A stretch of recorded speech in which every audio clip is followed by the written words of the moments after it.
आधी फक्त साधी ओळख, त्याच्यानंतर प्रेम, प्रेमातून मग ती प्रेग्नंट होते आणि मग प्रेग्नंट झाल्यानंतर पाठीशी तगादा लावते, त्याच्यातून तिचा खून होतो.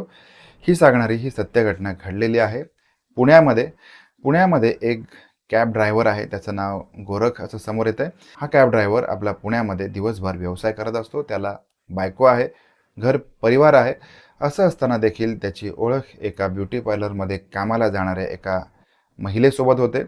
तिचं नाव आफरीन आहे आणि या दोघांची सुरुवातीची ओळख असते. या ओळखीचं रूपांतर हळूहळू प्रेमामध्ये होतं. दिवसभर कॅब चालवून मग आपल्या घरी जाणारा हा कॅब चालक आपल्या बायकोसोबत देखील राहत होता. त्याचबरोबर त्याचं एक्स्ट्रा मॅरिटल अफेअर हे आफरीनसोबत आता सुरू झालेलं होतं. हळूहळू वेळ जात होता, तसं तसं त्या दोघांमधील ओढ वाढलेली आहे आणि या ओढीचं रूपांतर आता मात्र प्रेमामध्ये झालेलं आहे आणि आता प्रेम करता करता दोघेही एकमेकांच्या शरीराच्या जवळ यायला लागले आहेत. दोघांनाही एकमेकांची साथ सोबत आवडायला लागलेली आहे. आता हे सगळं सुरू असताना मग दोघांमध्येही फिजिकल रिलेशन एस्टॅब्लिश व्हायला लागलेले आहेत. शारीरिक संबंधांची सुरुवात झालेली आहे.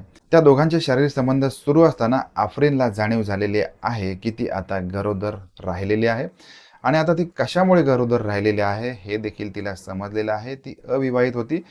आपला जो पार्टनर आहे हा विवाहित आहे आणि आपल्या दोघांचं लग्न शक्य नाही हे तिला देखील माहिती होतं. त्याच्यामुळे मग एकच पर्याय तिच्या पुढे उरत होता, तो म्हणजे गर्भपात करणे. आणि आता जर का गर्भपात करायचा असेल तर अवैध रीतीने करावा लागेल आणि मग त्यासाठी बराचसा खर्च येणार आहे. हे मूल तर आपण पोटामध्ये वाढवू शकत नाही, कारण या मुलाला त्याच्या बापाचं नाव देता येणार नाही. या सगळ्या कारणासाठी म्हणून ती चिंतेमध्ये पडलेली आहे, चिंताग्रस्त झालेली आहे. मग तिने आपल्या मनाशी विचार सुरू केलेला आहे की आता या सगळ्या गोष्टींमध्ये आपण काय निर्णय घ्यायचा. तर आता या सगळ्या गोष्टींना खर्च लागणार होता, बराचसा पैसा लागणार होता. त्याच्यासाठी मग तिने हा जो कॅब चालक आहे याच्याकडे पैशांची मागणी सुरू केलेली आहे. आता पैशांची मागणी हा पूर्ण करू शकत नव्हता. 1,00,000 रुपये हिला कुठून द्यायचे?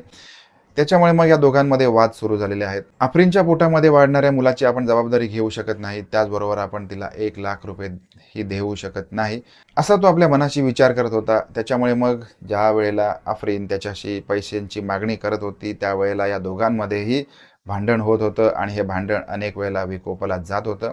दोघेही या कॅबमध्ये असताना एकमेकांसोबत कचाकचा भांडत होते, एकमेकांवरती दोषारोप करत होते. दुसऱ्या बाजूला मात्र आफरीन आपल्या मनामध्ये अत्यंत चिंताक्रांत झालेली होती, कारण जसा जसा दिवस जाणार होते तसं तसं मग तिची गरोदरपणा लोकांसमोर येणार होता. त्याच्यामुळे आता वेळ न दवडता काही करून आपल्याला गर्भपात करावाच लागेल आणि त्याच्यासाठी येणारा खर्च हा या कॅब ड्रायव्हरकडून घ्यावा लागेल. अशा या कारणामुळे या दोघांमध्ये अनेक वेळेला वाद होत होते आणि या त्यांच्या भांडणाला हा कॅब ड्रायव्हर हा देखील कंटाळलेला होता. कुठेतरी आता आफरीन त्याला धमकी देत होती की तू जर का मला 1,00,000 रुपये दिले नाहीस तर मात्र या सगळ्या गोष्टी, आपल्यामध्ये असलेले प्रेमसंबंध, शरीर संबंध हे मी तुझ्या घरी येऊन तुझ्या बायकोला आणि तुझ्या घरच्यांना सांगणार आहे. हे सांगितल्यानंतर मात्र आता हा कॅब ड्रायव्हर अत्यंत घाबरलेला आहे, हवालदिल झालेला आहे. तिने जर का आपल्या घरी येऊन सगळा भांडाफोड केला तर मात्र आपल्याला घरी तोंड दाखवणं मुश्किल होईल. याच्यामुळे मग त्याने आपल्या मनाशी काही गोष्टी ठरवलेल्या आहेत. तारीख होती 5 मे 2026, वेळ होती संध्याकाळी 8:45ची. आफरीनला या कॅब ड्रायव्हरने बोलवून घेतलेलं आहे. आफरीन आलेली आहे, त्याच्या कॅबमध्ये बसलेली आहे. दोघांमध्ये भांडण सुरू झालेलं होतं. भांडणाचा मुद्दा पुन्हा एकदा एकच होता की 1,00,000 रुपयाची मागणी आणि तिला करावा लागणारा गर्भपात. या दोघांमध्ये अत्यंत बाचाबाची आणि शाब्दिक शिवीगाळ सुरू झालेली आहे. आफरीन आणि हा कॅब ड्रायव्हर आता एकमेकांसोबत जोरजोरात भांडत आहेत.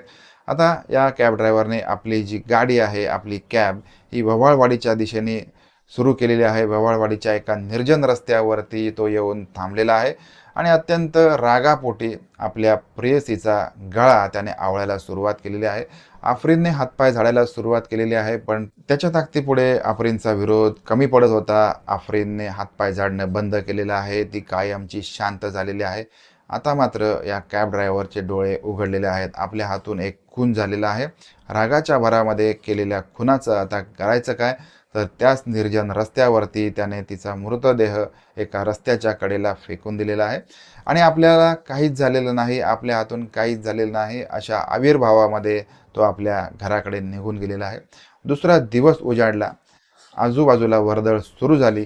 कुणीतरी या महिलेचा मृतदेह तिथे पाहिला आणि मग पोलिसांना बोलवलं गेलं. पोलीस आले. पोलिसांनी मग उत्तरीय तपासणीसाठी हा मृतदेह पाठवून दिला. त्यावेळेला एक गोष्ट लक्षात आलेली होती की ही महिला प्रेग्नंट आहे आणि मग या महिलेचा खून कोणी केला असेल. त्यावेळेला मग अत्यंत कमी पुराव्यांच्या आधारे, फक्त CCTVच्या आधारे पोलिसांना एक गोष्ट लक्षात आलेली आहे की या परिसरामध्ये एक टॅक्सी संशयितरित्या फिरत आहे.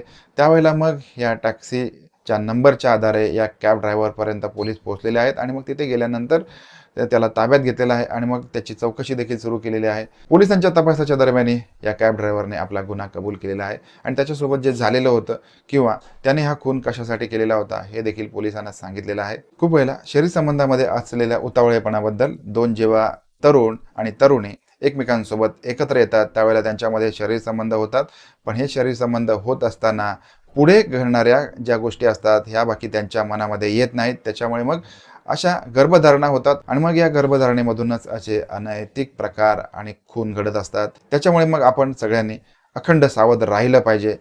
आपल्याकडून अशी एकही चूक घडणार नाही याची मात्र आपण काळजी घेतली पाहिजे. बाकी आपल्याला काय वाटतंय हे मला कमेंट बॉक्समध्ये नक्की सांगा.